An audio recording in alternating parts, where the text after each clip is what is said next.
everybody, welcome back to Movie Reviews, and this time I've got a perfect treat for you. And today I'm talking about the Terminator from 1984.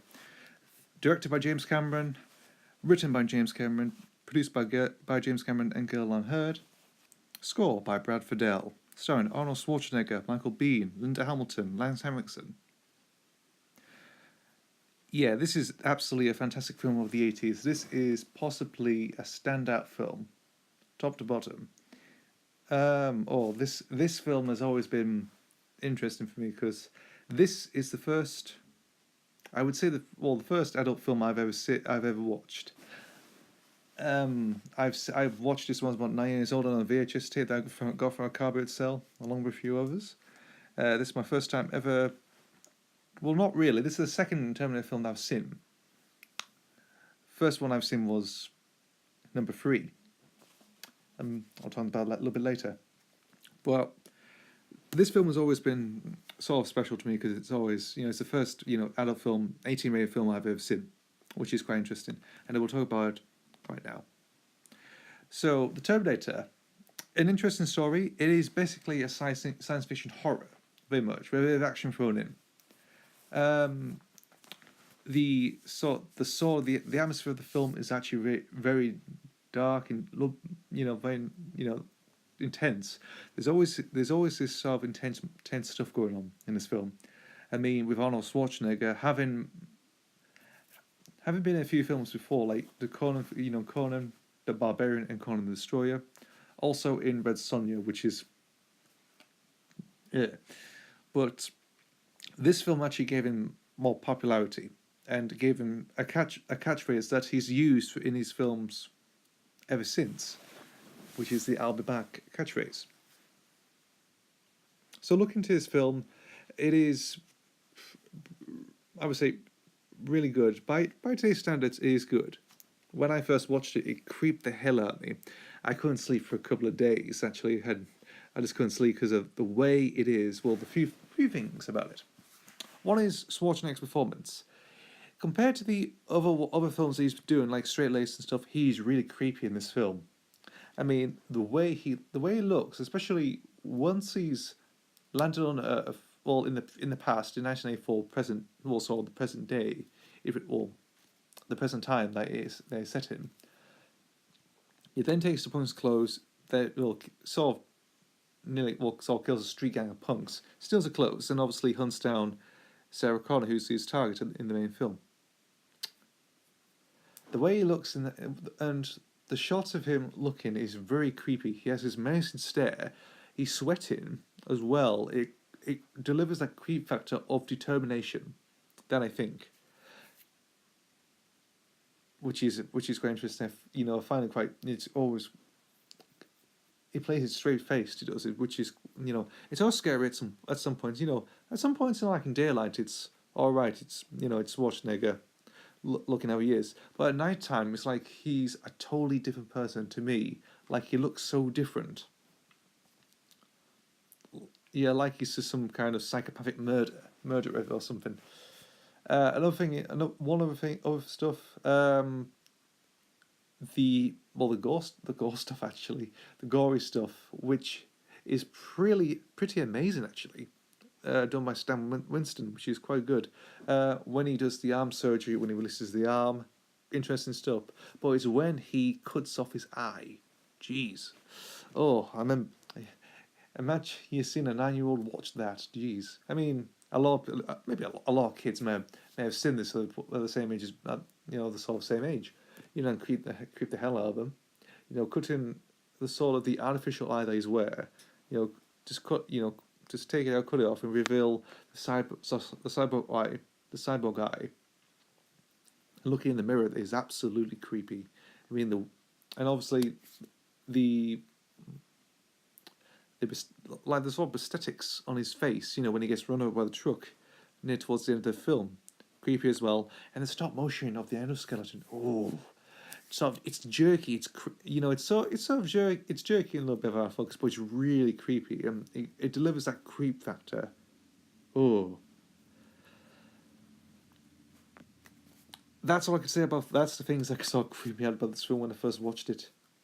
Obviously, Now, obviously, there's some good things as well, because we have the Masons podcast of Michael Biehn as Carl Reese, the soldier that has come to protect Sarah Connor, played by Linda Hamilton. And yeah, I find Bihn's performance actually very good. It's that sort of tense, panicky determination of survival, which he has, because he's been through the sort of war in about, what was it, 2029 or 2049? Correct me on that one. And obviously with war going on, which is actually very good, which actually has some very good war scenes, of course, with the machines and a lot of explosions, good little bit of stunt work, which is quite nice, and obviously it's always that determination, always escaping, always getting out of plain sight, moving on to somewhere safe. Of course, we've also got, I said, Linda Hamilton as Sarah Connor, who's quite bemused, confused, and also a little bit distressed. She's a bit like a damsel in distress in a way, like the heroes come over. It's like basically like a knight rescues a princess from a dragon, and and there's like it's a bit of a bit of a chase element in it. Sort of fairy tale with chase element, and that's what I think. But a chase element and a science fiction twist. That's it. Yeah. Lanks Henriksen, was it Lanks Hankinson, if I'm pronouncing his name right. He's always fantastic. He is. He always does good performances anyway, and it's quite a nice little highlight of what he does in this film. Obviously, with James Cameron, nice direction. Obviously, nice blue lighting, which he does, which sort of makes the night sky more perfect. It sort of works all right, and the nice directed shots. Very good shots, of course, indeed. Which I do think. Cinematography is fantastic. Now let's move to the score. Bradford L. Oh, I love this score. I sometimes do listen to it now and again and get a kick out of it. It's very good. It's basically same for a drum machine. It's very good. It's very recognizable. It is. The theme is fantastic. The tunnel chase I always love. Like the sort of repeated sort of beats in the 80s, like synth. It's fantastic. The love theme is quite nice as well, I do think, but I tend to skip that sometimes, and obviously towards the end of the movie as well, which is quite good. Yeah. So Bradford score, fantastic. You can listen on Spotify. They're releasing on Spotify actually. The full version. The complete soundtrack. Absolutely nice. Fantastic. All right. So the last time I watched Terminator would have been on... Actually, the last time I watched it was on UMD Video. Now, for people who don't know what UMD Video is, people remember the PlayStation Portable or the PSP. During that time, they started releasing movies on a small sort of like disc. I don't know, it's like a I can't describe the shape really, but it's sort of like a round type sort of egg-shaped disc or something. That you put it in and you listen to watch movies on like that. That was the only film I've got, and for the sort of format, you can still get UMD videos for these sort of PlayStation Portable films. You can get them in Poundland actually still, which is quite surprising. Stuff like Hills of Ice Part 2 and it's quite interesting. The format itself is quite, it's interesting because obviously with game consoles now and again, you can put a DVD in and watch it from there, like I did with my Xbox 360 or PS2.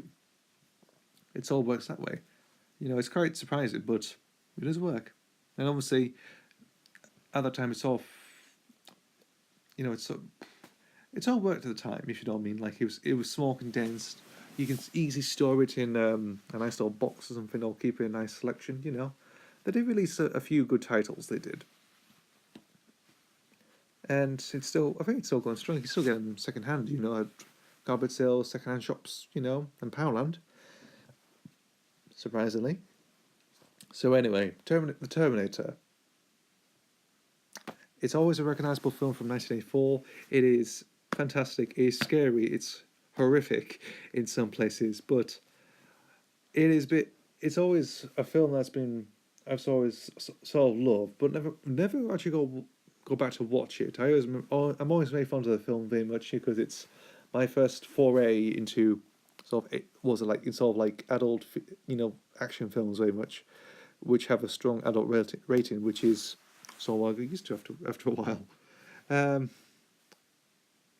yeah, and obviously since then you can go and watch it on you could stream it, you can watch it on Netflix or Amazon Films or something like that.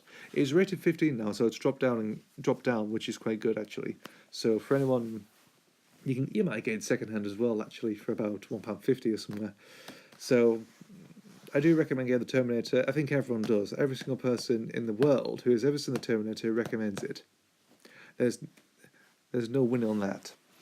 For everyone who likes Schwarzenegger, they always think of the Terminator. They think of the catchphrase. They think of the action, the way he looks. The leather jacket, these sunglasses. It's always a part that is owned. Same with James Cameron, that it's his own thing. He wrote it, he directed it. It's his own thing.